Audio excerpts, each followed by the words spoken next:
This video is an introduction to the life and ideas of Mary Wollstonecraft, the second liberal key thinker for paper 3, Liberalism. As with the previous video on John Locke, if you've watched that, we're going to talk a little bit first about Mary Wollstonecraft and her life and the world that she lived in, before moving on then to her ideas for what a liberal society, a liberal state, a liberal world would look like.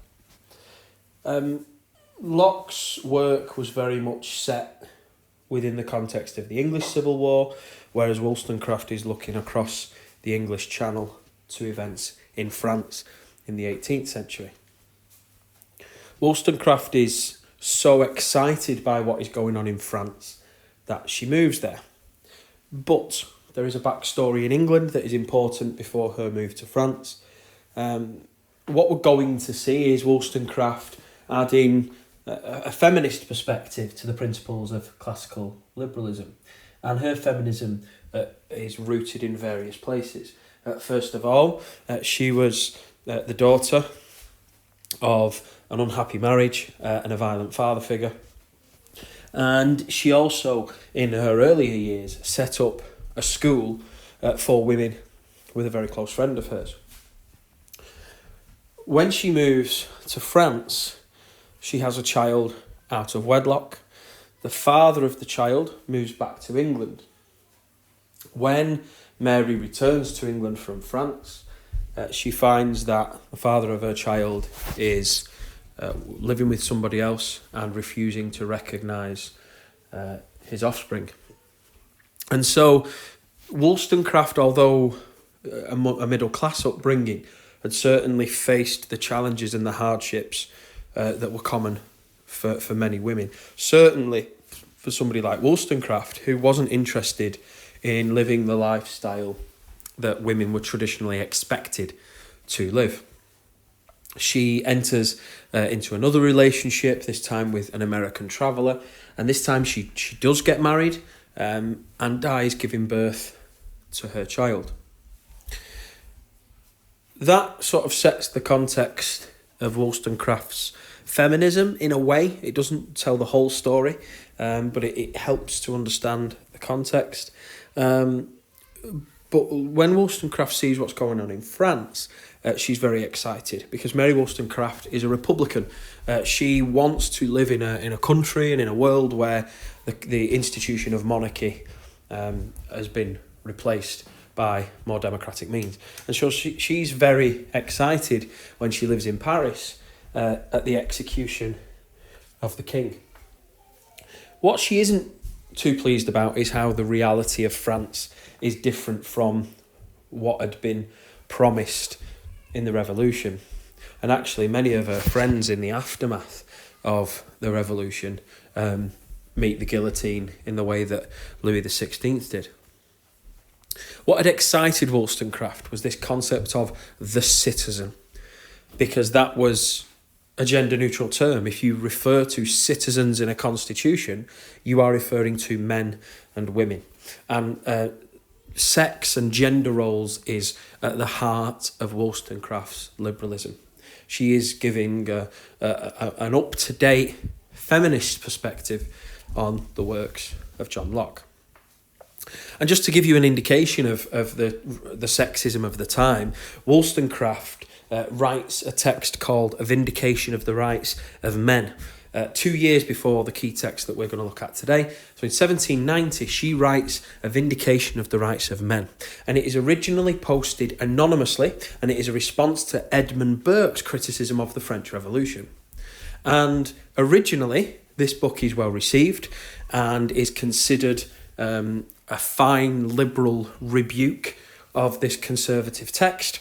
And then when Wollstonecraft produces another edition and puts her name to it, it is then branded an emotionally hysterical response to Burke. And it seems that once the author of this text was known, and it was known that the author of this text was a woman, then perspectives of its merit changed. And actually Wollstonecraft, because of her, let's say, unconventional lifestyle for the time, is essentially her work is completely disregarded in the aftermath of her death, right the way through the Victorian period, because of the life that she led, because it wasn't that socially conservative, traditional marriage and traditional family life. Because she didn't live that life, her work is disrespected for a very long period of time. But what we're more concerned with is a vindication of the rights of woman in 1792. And essentially what Mary Wollstonecraft is doing is saying that if liberalism is based on the idea of individual freedom, individual potential, supposedly built on the idea of foundational equality, if that is the case, then it is completely illiberal to assume that half of your population should be subservient of the other. So Mary Wollstonecraft looks at the words of liberalism. She looks at phrases like foundational equality, all men are created equal. She looks at those key terms and phrases and sees an irony. That on the surface, liberalism is supposed to be about the equality of all, when in reality, so-called liberal societies are happy to continue with the subjugation of women. Remember that Locke believed that that was a natural difference, that men were naturally superior to women. Wollstonecraft rejects that concept. So let's talk about human nature. As I said, when it comes to Wollstonecraft, she is sort of applying a feminist perspective to the work of Locke. So Wollstonecraft buys into this optimistic view of human nature, the idea that human beings are born with the ability to be rational thinkers. However, Wollstonecraft does not believe that human nature is different between the sexes. And so anything that is said of men and their natural abilities for rational thought and the desire for life, liberty and property, Wollstonecraft thinks that equally applies to women. And Wollstonecraft lived in a world where women rarely owned their own property. Women were still considered the property of their fathers or their husbands both before and after marriage. Women were quite often subject to unhappy, miserable marriages, and it was very difficult for a woman to get divorce proceedings. At this time, divorces were quite often, or almost always, introduced by the husbands. Now, for Wollstonecraft, this will come on to the idea of the role of the state and government later on. But this idea of consent and a social contract to Wollstonecraft, it doesn't seem to apply, certainly not in England. And so essentially what Wollstonecraft attempts to do is dispel any notions that people like Locke believed, that men and women were intellectually and naturally different. For Wollstonecraft, that isn't the case. Next up, the state. Remember that for Locke, he talks about fair and right rule and arbitrary rule. Locke is very happy with the monarch, even though he talks about natural rights, natural properties, natural laws. For Locke, the right kind of monarchy is the right kind of government. He certainly doesn't advocate, I mean, his work was revolutionary, but he's not going as far to say abolish the monarchy. But that is something that Wollstonecraft does do. For Wollstonecraft, it is not liberal. It cannot be conceived to be liberal to say that all men are created equal. However, this one individual will reign over all of their subjects. And if again we look at the 18th century, we've got the independence movement in America to overthrow the monarchy based on liberal principles. We've got the more violent overthrow of the monarchy in France too, in the name of liberalism. And so Wollstonecraft is very much in favour of republican government without a monarch. Because for her, again, there is an irony in Locke's work when he says that all men are created equal and we have foundational equality. However, the right kind of monarch can rule over their subjects.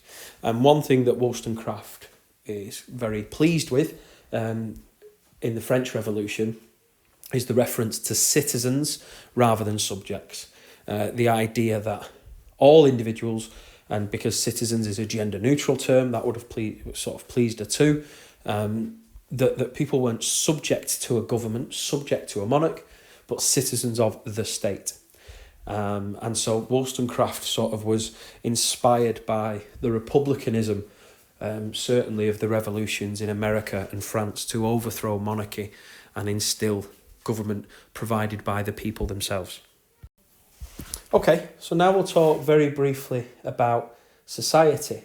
And one thing that Wollstonecraft was keen to make the point of is that society was limiting itself. By telling women that they should be playing a subservient role in society, it stifles their individualism, it stifles their potential. But that isn't just necessarily bad for the women themselves who are subjugated, but society as a whole. Because what you are doing through an accident of birth is limiting what half of the population can do. And what Wollstonecraft argues is just think about what could be achieved if we enable the entirety of society to fulfill their individual potential.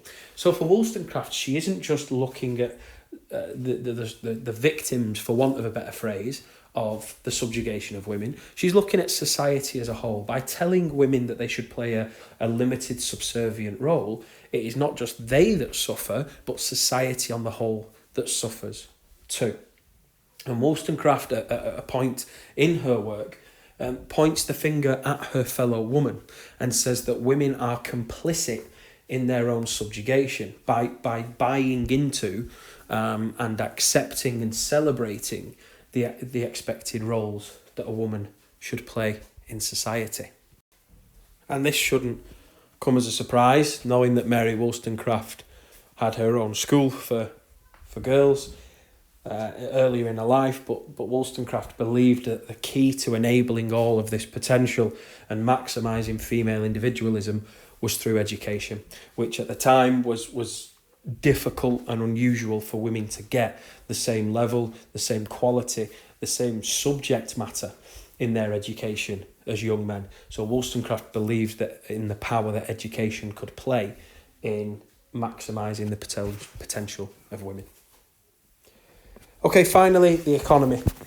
Now, when it comes to Wollstonecraft's work, I think certainly in 9 Markers there is a lot that you could say, particularly about the role of the state and human nature in society.